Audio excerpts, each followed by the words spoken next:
आज का दिन परमेश्वर पिता को विशेष रूप से धन्यवाद देने का दिन है। विशेष रीति से परमेश्वर पिता का आभार मानने का दिन है। परमेश्वर पिता के प्रति अपनी कृतज्ञता को प्रकट करने का दिन है। हम आज के इस दिन के लिए, इस कलीसियाई संगति सहभागिता के लिए और इस पूरे प्रबंध के लिए, शुरू से लेकर अंत तक के लिए हम परमेश्वर पिता को महिमा देते हैं। और चूंकि यह एनुअल थैंक्सगिविंग एक फेस्टिवल है, एक पर्व है, इस बड़े आनंद एवं हर्षोल्लास के साथ हमें इसे मनाना है। फेस्टिवल, पर्व, ये आनंद और खुशी के साथ मनाया जाना है, क्योंकि परमेश्वर पिता को इस प्रकार से धन्यवाद देने का अवसर वर्ष में हमें एक बार प्राप्त होता है, जिसमें हम सभी कलीसिया के सदस्यगण, सभी परिवार शामिल होते हैं। क्या बच्चे, क्या जवान, क्या महिला, क्या पुरुष, क्या वृद्ध, सब लोग परमेश्वर पिता को धन्यवाद देते हैं। और हम में से किसी को भी परमेश्वर पिता को धन्यवाद देने में पीछे नहीं रहना चाहिए। और इसी बात को ध्यान में रखते हुए राजा दाऊद अपने भजन 30 और उसके 9वें पद में एक महत्वपूर्ण बात कहते हैं। आप सब जानते हैं, लेकिन मैं चाहता हूं कि यदि आप जल्दी से निकाल लेते हैं तो आप पढ़ दीजिए भजन संहिता 30 और उसका 9वां पद। जब मैं कब्र में चला जाऊंगा तब मेरे लहू से क्या लाभ होगा? क्या मिट्टी तेरा धन्यवाद कर सकती है? क्या वह तेरी सच्चाई का प्रचार कर सकती है? अब तक के जीवन में, आज तक के जीवन में न जाने कितनी बार आप लोग कब्रिस्तान गए होंगे, ग्रेवयार्ड गए होंगे। जब हमारे स्वयं के घर में किसी की डेथ हो गई, मृत्यु हो गई, जब हमारे परिवार में किसी की डेथ हो गई, जब हमारे पड़ोस में किसी की डेथ हुई, हमारे परिचितों में किसी की डेथ हुई, हमारी कलीसिया में किसी की डेथ हुई, हम ग्रेवयार्ड गए, हम कब्रिस्तान गए। आप में से कितनों ने कंधा भी दिया होगा? हमारी कलीसिया के जवान कॉफिन बॉक्स को गड्ढे में उतारने में अपनी सहायता भी देते हैं, सेवा करते हैं। हम कब्रिस्तान गए, लेकिन हम कब्र में नहीं गए। सो हमें मौका है कि हम संपूर्ण मन से परमेश्वर पिता को धन्यवाद दें। अभी हमने गीत भी गाया कि सारे मन से परमेश्वर पिता मैं तुझे अर्पण करता हूं। अपने जीवन को, जब हम अभी स्तुति में कोरस गा रहे थे, सारे मन से मैं तुझे अर्पण करता हूं। और इस बात को राजा दाऊद कहते हैं भजन संहिता 9 और उसके पहले पद में वहां पे लिखा है, हे यहोवा परमेश्वर, मैं अपने संपूर्ण मन से तेरा धन्यवाद करूंगा, मैं तेरे सब आश्चर्य कर्मों का वर्णन करूंगा। और इसी के साथ यदि आप भजन संहिता 111:1 निकाले तो वहां पे भी लिखा है, यहाँ की स्तुति करो, मैं सीधे लोगों की गोष्ठी में और मंडली में भी संपूर्ण मन से यहोवा का धन्यवाद करूंगा। संपूर्ण मन से मैं यहोवा का धन्यवाद करूंगा। परमेश्वर पिता का पवित्र वचन, पवित्र आत्मा की अगुवाई का वचन हम में से प्रत्येक को संपूर्ण मन से धन्यवाद देने को उत्साहित करता है। हम कैसे परमेश्वर पिता को संपूर्ण मन से धन्यवाद दे सकते हैं? अपने आज के इस धन्यवादी पर्व के आरंभ से लेकर इसकी समाप्ति तक उपस्थित रहने और इसमें भाग लेने के द्वारा हम संपूर्ण मन से अपने परमेश्वर पिता को धन्यवाद दे सकते हैं।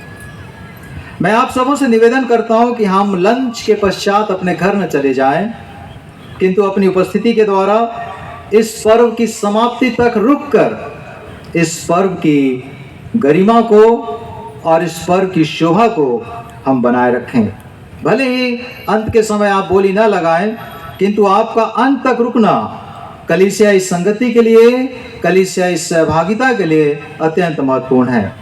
एक और बात, खाने के संबंध में यदि आप व्यवस्था विवरण 14-26, व्यवस्था विवरण की पुस्तक पुराने नियम में और उसका 14वां अध्याय 26 पद के दूसरे भाग को पढ़ें तो वहां पे लिखा है, अपने घराने समेत अपने परमेश्वर यहोवा के सामने खाकर आनंद करना। अपने घराने समेत अपने परमेश्वर यहोवा के सामने खाकर आनंद करना। सो जो धन्यवादी का खाना है उसे यहीं खाकर आनंद करना है, घर नहीं ले जाना है या घर ले जाकर नहीं खाना है। हम ऐसा करके क्यों परमेश्वर पिता की आशीष को खोएं या फिर परमेश्वर पिता के दंड के भागीदार हों। हम यहीं पर प्रभु घर के सामने सबके साथ खाएं और आनंद मनाएं। जो बीमार हैं, जो अस्वस्थ हैं, जो दुर्बल हैं, जो बिस्तर से उठ नहीं सकते, जो पूरी रीति से लाचार हैं, उनके लिए एक अलग व्यवस्था है, अलग बात है।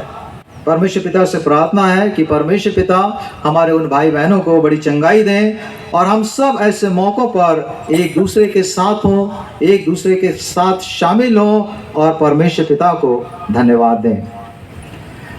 पवित्र धर्मशास्त्र में, पवित्र बाइबल में परमेश्वर पिता को धन्यवाद देने, उनका आभार मानने और उनके प्रति अपनी कृतज्ञता को व्यक्त करने के संबंध में यदि आप अध्ययन करेंगे तो पाएंगे कि लगभग 400 रेफरेंसेस दिए गए हैं। किंतु आइए हम सब निकालें, एक साथ निकालेंगे। पहला थिस्सलुनीकियों 5:18, पहला थिस्सलुनीकियों 5 और उसका 18वां पद। और मैं चाहता हूं कि हम सब इसको एक साथ पढ़ें, स्लोली एंड लाउडर। हम एक साथ धीरे धीरे इसको पढ़ेंगे। पहला थिस्सलुनीकियों 5:18। आप में से बहुतों को यह पद मुखाग्र भी याद है, तो आप सब मिलकर बोल सकते हैं। हम प्रारंभ कर रहे हैं। हर बात में धन्यवाद करो क्योंकि तुम्हारे लिए मसीह यीशु में परमेश्वर की यह इच्छा है। इसके साथ ही साथ थैंकफुलनेस और ग्रेटिट्यूड के संबंध में जितने भी रेफरेंसेस आप पवित्र धर्मशास्त्र में पढ़ेंगे, उसमें आप दो बातों को स्पष्ट रीति से देख सकते हैं। दो बातों को। पहली बात कि God wants our gratitude to be the primary motivation behind everything we do or say or think। और इस बात को मैं दूसरे दिन भी कहीं पे बोल रहा था कि नहीं, परमेश्वर पिता की इच्छा यह है कि जो कुछ हम करते हैं, जो कुछ हम बोलते हैं, जो कुछ हम सोचते हैं, उसके पीछे कृतज्ञता का भाव प्रमुख रूप से होना चाहिए। जब हम व्यवस्था विवरण और उसका 28वें अध्याय के आरंभ के वचनों को पढ़ेंगे तो वहां पर हम पाएंगे, और उसी के साथ ही साथ ये पहली बात हो गई। और दूसरी महत्वपूर्ण बात ये कि परमेश्वर पिता हमारे कृतज्ञता को ग्रहण करके हमें आशीष देते हैं। हमारा हृदय, हम करते हैं, हम बोलते हैं, हम सोचते हैं, वो सब कृतज्ञता के भाव से सराबोर है, होना चाहिए। पहली बात। दूसरी बात ये कि परमेश्वर पिता हमारी कृतज्ञता के लिए हमको रिवार्ड देते हैं, हमको अवार्ड देते हैं, हमको आशीषित करते हैं। यदि आप व्यवस्था विवरण 28 आरंभ के वचनों को पढ़ेंगे तो पाएंगे कि जब परमेश्वर पिता की आज्ञाओं को पूरा आप करेंगे, अभी हमने वचन के ध्यान के लिए जो वचन पढ़ा वो व्यवस्था विवरण 28, और उसमें से 2-3 बात आपके सामने रखूंगा और उसके बाद फिर हम धन्यवादी के विषय में ही बात करेंगे। और वो ये है कि यदि हम परमेश्वर पिता की बात को, जो वो कहते हैं, चौकसी से पूरी करने के लिए, अर्थात परमेश्वर पिता की आज्ञा को पूर्ण करने के लिए यदि उसको हम संपूर्ण मन से अर्थात चित्त लगाकर सुनते हैं, तो वचन में लिखा है कि ये सब आशीर्वाद, ये आशीष आपके व्यक्तिगत जीवन के लिए है, ये आशीष आपके पारिवारिक जीवन के लिए है, ये आशीष आपके बाल बच्चों के लिए है, ये आशीष आपके कार्य क्षेत्र के लिए है, ये आशीष सुरक्षा के रूप में, शत्रुओं से बचाव के रूप में है, ये आशीष आपके नगर के लिए है, ये आशीष आपके देश के लिए है जहां पर आप निवास करते हैं। कब? जब हम उन बातों को ध्यान से सुनते हैं, जब हम उन बातों को हम मानते हैं। हमारा पवित्र धर्मशास्त्र और इवन साइंटिफिक स्टडीज इस बात को प्रकट करते हैं कि जो कृतज्ञता से भरे रहते हैं, जो व्यक्ति कृतज्ञता से भरे रहते हैं, थैंकफुलनेस से भरे रहते हैं, उनका जीवन ज़्यादा प्रभावकारी होता है। उदाहरण के लिए कृतज्ञता या थैंकफुलनेस से परमेश्वर पिता तो प्रसन्न होते ही हैं, साथ ही साथ कृतज्ञता प्रकट करने वाला व्यक्ति ज़्यादा स्वस्थ होता है, इज मोर हेल्दियर, वो ज़्यादा स्वस्थ होता है। कृतज्ञता हमारे भीतर खुशी को उत्पन्न करती है। कृतज्ञता प्रकट करने वाला बहुत अच्छे से सोता है। कई लोगों के लिए सोना बहुत टफ जॉब है, बहुत मुश्किल से सो पाते हैं, और यहाँ पे वचन बताता है कि नहीं, जो कृतज्ञता प्रकट करता है उसको नींद बड़ी अच्छी आती है। और यदि आप इस संबंध में नीति वचन में पढ़ेंगे तो आप पाएंगे कि जो परमेश्वर का भय मानते हैं, जो परमेश्वर की आज्ञाओं को पूरा करते हैं, उनके लिए शांति है, वो अच्छे से विश्राम अपनी खाट पे करते हैं। लेकिन दुष्टों के लिए कोई शांति नहीं है। कृतज्ञता कई टॉक्सिक इमोशंस, कई विषाक्त भावनाएं, जैसे एंगर, जैसे क्रोध है, जैसे जेलसी है, जलन है, ईर्ष्या है, जैसे डिप्रेशन है, जैसे डर है, भय है, इत्यादि से भी वो हमको मुक्ति देता है, उससे भी हम बच जाते हैं। कृतज्ञता हमारे स्पिरिचुअल मैच्योरिटी का एक प्रमाण है। Gratitude is the evidence for our spiritual maturity. यदि आप इस संबंध में कुलुसियों 2:7 को पढ़ें, कुलुसियों और उसका 2 अध्याय 7वें पद में लिखा है, और उसी में जड़ पकड़ते और बढ़ते जाओ, जैसे तुम सिखाए गए वैसे ही विश्वास में दृढ़ होते जाओ और अत्यंत धन्यवाद करते रहो। सो ये स्पिरिचुअल मैच्योरिटी का एक मार्क है, एक एविडेंस है, एक प्रूफ है, एक चिन्ह है। किन बातों के लिए हमको परमेश्वर पिता को धन्यवाद देना चाहिए? किन बातों के लिए हम परमेश्वर पिता का धन्यवाद दें? क्योंकि समय कम है इसलिए मैं ही जल्दी पढ़ूंगा। कई बातें हैं, आप जोड़ सकते हैं, लेकिन भजन संहिता 139 13-14 में लिखा है कि परमेश्वर पिता ने हमें जीवन दिया। मेरे मन का स्वामी तो तू है, तूने मुझे माता की गर्भ में रचा, मैं तेरा धन्यवाद करूंगा इसलिए कि मैं भयानक और अद्भुत रीति से रचा गया हूँ। तेरे काम तो आश्चर्य के हैं, मैं इससे भली भांति जानता हूं। मैं अद्भुत और भयानक रीति से रचा गया हूँ। आप अद्भुत और भयानक रीति से रचे गए हैं। आपकी देह, आपकी आत्मा, आपका प्राण, इन तीनों का समन्वय किस रीति से ये कार्य करते हैं, क्या ये अद्भुत नहीं है? हमें जीवन प्रभु ने दिया है। परमेश्वर पिता भले हैं। भजन संहिता 54:6, मैं तुझे स्वेच्छा बलि चढ़ाऊंगा, हे यहोवा मैं तेरे नाम का धन्यवाद करूंगा क्योंकि यह उत्तम है। क्योंकि परमेश्वर पिता ने हमारी प्रार्थनाओं का उत्तर दिया। भजन संहिता 118:21, हे यहोवा मैं तेरा धन्यवाद करूंगा क्योंकि तूने मेरी सुन ली है, मेरा उद्धार ठहर गया। आपने प्रार्थना की, हो सकता है आपने अपनी बीमारी के लिए प्रार्थना की, हो सकता है आपने अपने संतानों के लिए प्रार्थना की, हो सकता है आपने अपनी नौकरी के लिए प्रार्थना की, हो सकता है किसी के साथ संबंध बनाने के लिए प्रार्थना किया, मधुर करने के लिए प्रार्थना किया, हो सकता है अपने कार्य में, अपने क्षेत्र में, अपने फील्ड में प्रमोशन के लिए प्रार्थना किया, हो सकता है कि आपने अपने परिवार के किसी व्यक्ति के लिए प्रार्थना किया और आपकी प्रार्थना सुन ली गई। परमेश्वर पिता को धन्यवाद देना है क्योंकि परमेश्वर पिता हमारी अगुवाई करते हैं। जीवन कैसा चलना चाहिए? भजन संहिता 16:7 उसमें लिखा है, मैं यहोवा को धन्य कहता हूं क्योंकि उसने मुझे सम्मति दी है। I will praise the Lord who has given me council. परमेश्वर पिता हमको सम्मति देते हैं कि नहीं, किस समय कैसा करना चाहिए। वरन मेरा मन भी रात में मुझे शिक्षा देता है क्योंकि परमेश्वर पिता क्षमा करते हैं। भजन संहिता 118:1 में लिखा है, यहोवा का धन्यवाद करो, वह भला है, उसकी करुणा सदा की है। 107:8 में लिखा है, लोग यहोवा की करुणा के कारण और उन आश्चर्य कर्मों के कारण जो वह मनुष्यों के लिए करता है उसका धन्यवाद करें। प्रमुख और महत्वपूर्ण बात 2 कोरिन्थियों 9:15 उसमें परमेश्वर का वचन कहता है कि परमेश्वर को उसके उस दान के लिए जो वर्णन से बाहर है धन्यवाद हो। परमेश्वर पिता को धन्यवाद देने के लिए परमेश्वर पिता ने अनेक कारण हमारे जीवन में दिए हैं। स्वयं अपने इकलौते पुत्र को परमेश्वर पिता ने हमारे लिए दे दिया है।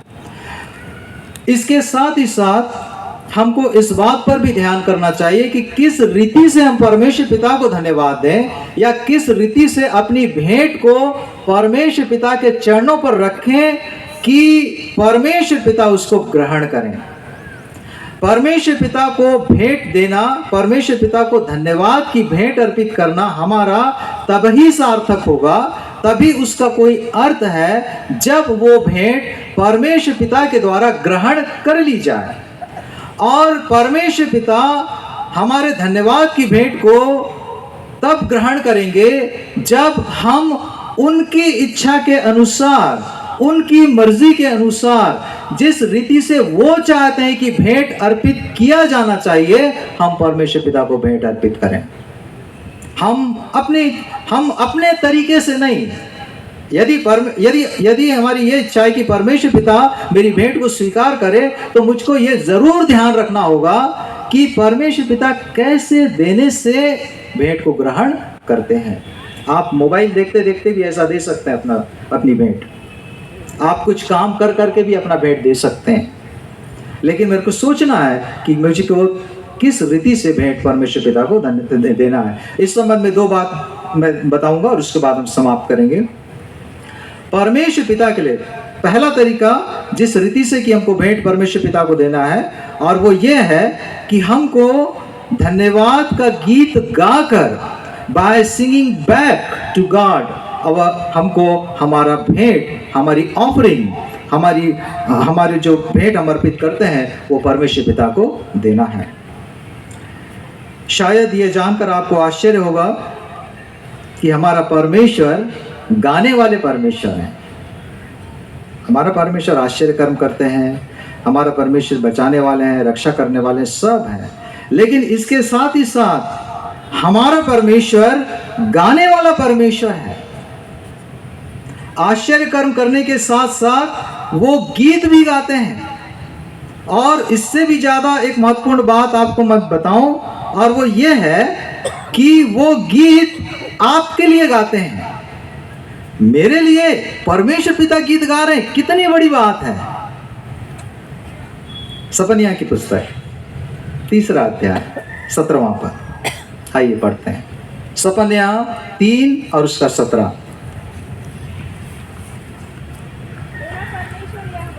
तेरा परमेश्वर यहोवा तेरे बीच में है, वह उद्धार करने में पराक्रमी है, वो तेरे कारण आनंद से मगन होगा, वह अपने प्रेम के मारे चुपका रहेगा, फिर ऊंचे स्वर से गाता हुआ तेरे कारण मगन होगा। आप सोचिए, परमेश्वर पिता, मेरा परमेश्वर, आपका परमेश्वर आपके लिए गाता है। यह सच है कि आपने परमेश्वर पिता को गाते हुए नहीं सुना है, लेकिन एक दिन आएगा जरूर जब हम स्वर्ग में परमेश्वर को आनंद के गीत गाते सुनेंगे, और वो भी प्रत्येक व्यक्ति, प्रत्येक विश्वासी अपने लिए सुनेगा, दूसरे के लिए नहीं, अपने लिए सुनेगा। ये विचार अद्भुत है और नए यरूशलेम के लिए है। परमेश्वर पिता का गीत मैं विश्वास करता हूँ कि हमारे माता के लोरी से भी ज्यादा मधुर और कर्णप्रिय होगा। आप जानते हैं, the only reason why the music exists in this world is that God invented it. क्यों म्यूजिक यहाँ हमारे दुनिया में है, वो इसलिए क्योंकि परमेश्वर पिता इसके सोर्स है, अल्टीमेट सोर्स है। और चूंकि उन्होंने हमको अपनी इमेज और लाइकनेस में बनाया है, हम भी गाते हैं, आप भी गाते हैं। और जबकि परमेश्वर तब हमारे लिए गाएंगे, तब से आप समझिए, जब परमेश्वर तब हमारे लिए गाएंगे, वो चाहते हैं कि अभी हम परमेश्वर के लिए गाएं, सभी गाएं। यदि आप निकालें भजन संहिता 47:7, उसमें ऐसा लिखा है, धन्यवाद करते हुए यहोवा का गीत गाओ, वीणा बजाते हुए हमारे परमेश्वर का भजन गाओ। 95:2, हम धन्यवाद करते हुए उसके सन्मुख आए, भजन गाते उसका जय जयकार करें। और इसमें जो गाने की बात कही गई है वो हम सब के लिए है। हम में से सब जितने यहाँ पे शामिल हैं, जितने आराधना स्थल में हैं, जितने पर्व में हैं, सबको गाना है। और इसलिए कई बार आपने देखा होगा कि पास्टर्स हम निवेदन करते हैं कि जब आप आराधना के लिए आते हैं तो अपने साथ गीत की पुस्तक जरूर साथ लाएं कि हम परमेश्वर पिता के लिए गा सकें। शायद आपको मालूम नहीं कि जब आप दूसरे के साथ मिल के गाते हैं तो आप बहुत अच्छा गाते हैं, बहुत ही अच्छा गाते हैं। हो सकता है कि अकेले में आप ऐसा सोचें कि मैं नहीं मेरी आवाज़ इतनी अच्छी नहीं, लेकिन परमेश्वर पिता जानते हैं कि जब आप दूसरों के साथ मिलकर गाते हैं बहुत अच्छा गाते हैं, और आपकी आवाज़ को परमेश्वर पिता चाहते हैं। God loves your voice. क्यों? क्योंकि परमेश्वर पिता ने दिया है, परमेश्वर पिता ने दिया है, और वो चाहते हैं कि आप अपनी उसी आवाज से परमेश्वर पिता को गाते हुए धन्यवाद दें और परमेश्वर पिता को भेंट चढ़ाएं। So we should thank by singing back to God. दूसरा, किस प्रकार से हमको धन्यवाद अर्पित करना है कि प्रभु की दृष्टि में ग्रहण योग्य ठहरे, वो है by giving back to God. परमेश्वर पिता को देकर हम उसको धन्यवाद दे सकते हैं। उस दिन जब हम धन्यवादी पर्व के तैयारी के लिए हम जब बातचीत कर रहे थे तो उस समय में एक प्रश्न आया था कि ये धन्यवादी कब स्टार्ट हुआ, इसकी हिस्ट्री क्या है, कब स्टार्ट हुआ। और उस समय भी मैंने कहा था और आज भी कि ये 17वीं शताब्दी से ये स्टार्ट हुआ, मॉडर्न डेज में, अभी के समय में। लेकिन पवित्र धर्मशास्त्र इस बात को बतलाती है कि लगभग उस समय उससे भी 3000 वर्ष पहले परमेश्वर पिता ने अपने लोगों को धन्यवादी भेंट के साथ अपने पास आने के लिए आज्ञा दी थी। यदि आप व्यवस्था विवरण 16, 10 और 11 पढ़ेंगे और उस समय उसे द फीस्ट ऑफ वीक्स के नाम से या सप्ताहों का पर्व के नाम से या कटनी के पर्व के नाम से उसको जाना जाता था।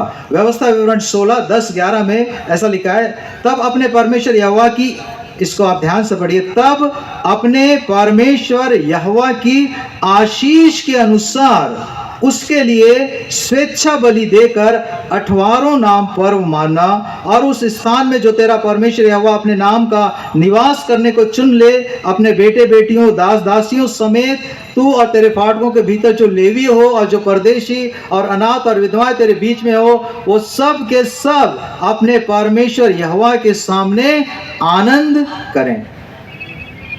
इसमें दो मुख्य बात आप देख सकते हैं। पहला वो ये कि परमेश्वर पिता के लिए भेंट लेकर आना। परमेश्वर पिता, इसलिए आप बाइबल में पढ़ेंगे उसमें लिखा है, कोई छूछे हाथ मुझे अपना मुंह न दिखाए। परमेश्वर पिता के सम्मुख भेंट लेकर आना, पहली बात। और दूसरा, ये भेंट उस स्थान पर लेकर आना जिसे परमेश्वर पिता अपनी आराधना के लिए चुनते हैं। और जब हम परमेश्वर पिता के पास भेंट लेकर आए तो वो भेंट कैसा होना चाहिए उसको भी हमको ध्यान में रखना है ताकि वो भेंट ग्रहण योग्य ठहरे। नीति वचन 3 और उसके 9वें पद में लिखा है, अपनी संपत्ति के द्वारा honour the Lord with your possessions, अपनी भूमि की सारी पहली उपज दे देकर यहोवा की प्रतिष्ठा करना। पहली उपज, first part of your income. और इसलिए दशमांश के बारे में, टाइथ के बारे में पवित्र धर्मशास्त्र में दिया है। दशमांश क्या है? ये first 10% of your income is what is called tithe. ये है दशमांश। हमारे इनकम का पहला 10वां अंश परमेश्वर को जाना का है। ऐसा नहीं कि हमें दूसरा और भी पूरा काम कर लिया और उसके बाद it is not left over, लेकिन ये पहला हमारे इनकम का 10वां अंश परमेश्वर पिता को जाना है। इसका पर्पस क्या है वो आप देख सकते हैं। व्यवस्था विवरण 14-23 उसमें लिखा है, 22वां पद बल्कि मैं पढ़ूंगा, बीज की सारी उपज में से जो प्रतिवर्ष खेत में उपजे उसका दशमांश अलग करके रखना। 23वां पद का अंतिम भाग मैं पढ़ रहा हूँ, जिससे तुम उसका भय मानना नित्य सीखो। सो यहाँ जो दशमांश देने की बात की गई है उसका पर्पस दिया है। उसका पर्पस यह है कि आप परमेश्वर पर कितना विश्वास करते हैं। मैं परमेश्वर पर कितना विश्वास करता हूँ। ये परमेश्वर पिता को ऐसा नहीं कि उनको कम है या उनके पास कुछ नहीं है और हमारा देने से परमेश्वर पिता का घर भरेगा, ऐसा नहीं है। लेकिन ये सरल शब्दों में ये हमारे विश्वास की परीक्षा है। मैं और दूसरे बातों पर विश्वास करता हूं, लेकिन मैं उद्धार के लिए प्रभु यीशु मसीह को व्यक्तिगत उद्धारकर्ता ग्रहण करना बहुत ज़रूरी है। मैं साल्वेशन के लिए वो सब बातें जो कि लिखी गई हैं उस पर विश्वास करता हूं, लेकिन अपने फाइनेंस के संबंध में, अपने पैसे के संबंध में, दशवां अंश के संबंध में यदि मैं विश्वास नहीं करता और उस विश्वास को अपने देने के द्वारा प्रकट नहीं करता, तो मैं सोचता हूं कि हमारा ये कहना कि नहीं प्रभु यीशु मसीह मेरा उद्धार करता है, मैं सोचता हूं कि इसमें कुछ ज़्यादा वजन नहीं है। भंडारीपन सप्ताह के लिए जो प्रमुख पद चुना गया था इस बार मलाकी 3 और उसमें कि अपने सारे दशवांश मेरे भंडार में ले आओ कि मेरे भवन में किसी फल वस्तु की घटी हो। हाँ, और उसमें परमेश्वर पिता कहते हैं कि सारा दशवांश प्रभु के भवन में, भंडार में ले आओ, सारा दशवांश प्रभु के भंडार में, जिससे, उसमें आगे लिखा है, जिससे मेरे भवन में, मेरे घर में भोजन वस्तु रहे। क्या परमेश्वर पिता को किसी चीज की कमी है क्या? पर भजन संहिता यदि आप 24वें अध्याय को पढ़ेंगे कि संपूर्ण जगत यहोवा का है, पृथ्वी और उसमें निवास करने वाले भी, सब कुछ तो उसी का है, लेकिन वो सिर्फ ये देखना चाहते हैं कि मैं अपने जीवन में प्राथमिकता किसको देता हूं। मैं जिसको देता हूं मैं उसी की आराधना करता हूं। सरल शब्दों में, मैं जिसको देता हूं मैं उसकी आराधना करता हूं। यही बात मेरे देने के द्वारा प्रकट होती है। मेरा घर परमेश्वर पिता के भवन में, परमेश्वर पिता के भवन में भोजन वस्तु क्या है? अभी 40 दिन की आराधना प्रारंभ होने वाली हैं और हम इस बात को ध्यान में रखते हैं कि नहीं, 40 दिन के समय में, उसके ख़त्म होने के बाद शैतान आया प्रभु यीशु मसीह के पास और परीक्षा किया। पहली परीक्षा, यदि तू परमेश्वर का पुत्र है कह दे इन पत्थरों से रोटी बन जाए। और प्रभु यीशु मसीह क्या कहते हैं कि मनुष्य केवल रोटी से ही नहीं, लेकिन हर वचन से जो परमेश्वर के मुख से निकलता है जीवित रहेगा। सो रोटी, खाना, दाल, चावल ये भोजन वस्तु नहीं है परमेश्वर के घर के लिए। परमेश्वर पिता के घर के लिए परमेश्वर का वचन भोजन वस्तु है, और इस वचन के द्वारा लोग उद्धार को प्राप्त कर सकें, इसलिए कि वो वचन और प्रचार की सेवकाई का कार्य कितने पर्पसेस उसमें दिए गए हैं जो दशमांश के द्वारा पूरा होने, वो सब कार्य परमेश्वर पिता की कलीसिया के द्वारा, परमेश्वर पिता के पवित्र भवन के द्वारा पूरे किए जाए। उस बाबत परमेश्वर का वचन कहता है सारे दशमांश मेरे घर में ले आओ, ताकि भोजन वस्तु रहे। वचन की सेवकाई करने वाले मिशनरीज और प्रचारकों की संख्या कम न पड़े। खेत तैयार है, मजदूर कम है, उसकी पूर्ति के लिए पर्याप्त यहाँ पर हो ताकि लोग भेजे जा सकें। आप नहीं जा सकते, कोई बात नहीं, मैं नहीं जा सकता हूँ, कोई बात नहीं, लेकिन जो आप देते हैं वचन की सेवकाई के लिए, आप इनडायरेक्टली उस महान आदेश को जो प्रभु यीशु मसीह का प्रत्येक विश्वासी के लिए है कि तुम जाओ और जगत में प्रचार करो, आप उसको पूरा करते हैं। आपका हाथ उसमें लगता है, आपका सहयोग उसमें होता है। और इसलिए ये ज़रूरी है कि हम अपने धन्यवादिता को प्रभु के इच्छा के मुताबिक, प्रभु की इच्छा के अनुसार हम उसको अर्पित करें। और परमेश्वर पिता हमको ऐसा ही नहीं छोड़ते, जैसा कि मैंने पहले भी कहा, उसमें लिखा है कि ये सब आशीर्वाद तुझको लगेंगे।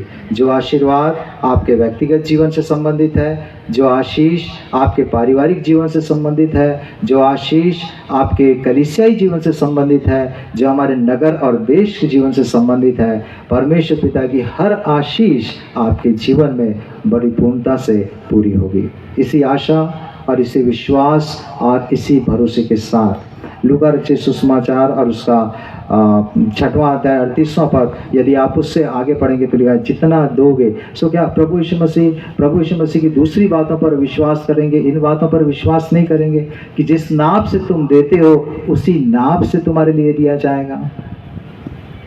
जरूर हमको मिलेगा। परमेश्वर पिता आप सबको बड़ी आशीष दे। हम सब की भेंट परमेश्वर पिता दया करके ग्रहण करें और हम सब आशीषित हों। आइए हम प्रार्थना करें।